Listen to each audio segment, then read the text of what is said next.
गोकुल की पावन भूमि पर नंदलाल की किलकारियां गूंज रही थी। घर घर में उल्लास था। यशोदा मैया के आंगन में जब नन्हे श्याम सुंदर खेलते तो सब गोपियां दौड़ी चली आती, कोई उन्हें नैनों में बसाती, कोई गाल छू कर देखती और कोई कान्हा की मोहक मुस्कान में ही खो जाती। परंतु ये कोई साधारण बालक न था, ये वही नारायण थे जिनके अवतरण की प्रतीक्षा देवता, ऋषि और समस्त सृष्टि कर रही थी। धरती माता लंबे समय से असुरों के अत्याचारों से पीड़ित थी। उसका हृदय व्याकुल हो उठा था।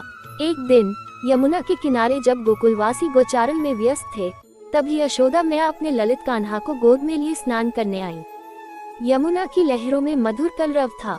तभी यशोदा ने अनुभव किया कि जल से अद्भुत प्रकाश झलक रहा है। धीरे धीरे उस प्रकाश से एक दिव्य रूप प्रकट हुआ। ये स्वयं धरती माता थी। धरती माता ने श्री कृष्ण की ओर निहारा, उनके चरणों पर वंदन किया और करुणा से भरकर प्रार्थना करने लगी। हे प्रभु, आप ही त्रैलोक्य के पालनहार हैं। असुरों के अत्याचार से मेरा शरीर बोझिल हो गया है, प्रजा दुखी है, धर्म की जड़ें सूख रही हैं। कृपा कर मेरे बोझ को हल्का कीजिए। दुष्ट कंस और उसके सहयोगियों का नाश कर धर्म की स्थापना कीजिए। श्री कृष्ण नन्हे शिशु का रूप धारण किए हुए थे, पर उनकी आंखों से अनंत आश्वासन झलक रहा था। यशोदा मैया विस्मित हो उठी, यह क्या? यमुना तट पर धरती माता स्वयं मेरे ललना को प्रणाम कर रही हैं।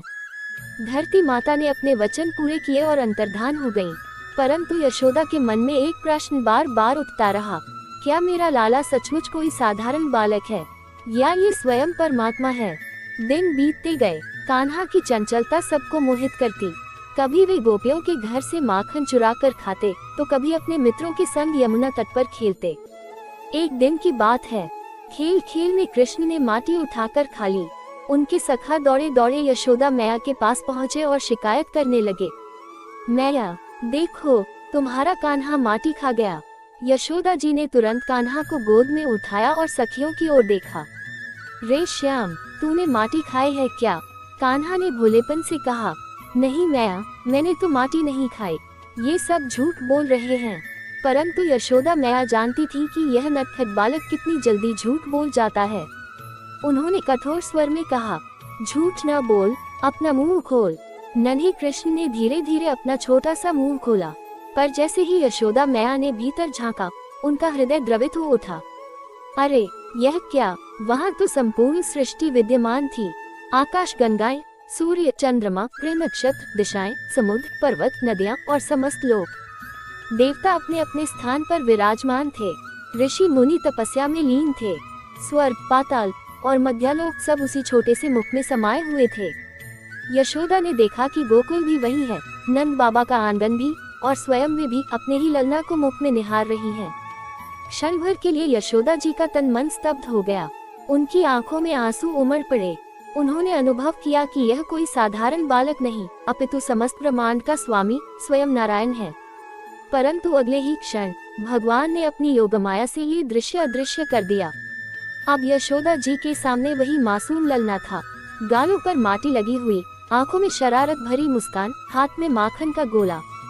यशोदा जी ने गहरे भाव से अपने ललना को हृदय से लगा लिया। उनके मन में एक और अद्भुत विस्मय था, दूसरी ओर मातृ भाव का अनंत सागर उमड़ पड़ा। वे सोचने लगी, चाहे ये ब्रह्मांड का स्वामी हो, पर मेरे लिए तो यह मेरी गोद का लाडला, मेरा नन्हा श्याम ही है। अगर यह ईश्वर है तो भी मुझे परवाह नहीं, मेरे लिए ये केवल मेरा बेटा है।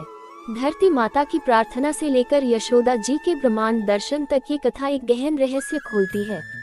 भगवान जब अवतार लेते हैं तो वे अपनी योगमाया से सबको मोह लेते हैं। धर्म की रक्षा हेतु वे धरती पर आते हैं, पर भक्तों के लिए वे सदैव स्नेहमय और सहज रहते हैं।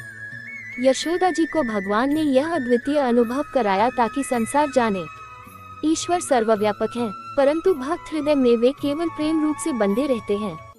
माँ के स्नेह के आगे स्वयं नारायण भी बालक बन जाते हैं।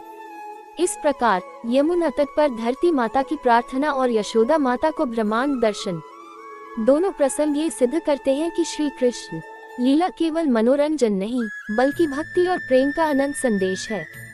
माँ का प्रेम भगवान को भी छोटा कर देता है और भक्त का विश्वास ईश्वर को अवतार लेने को विवश कर देता है।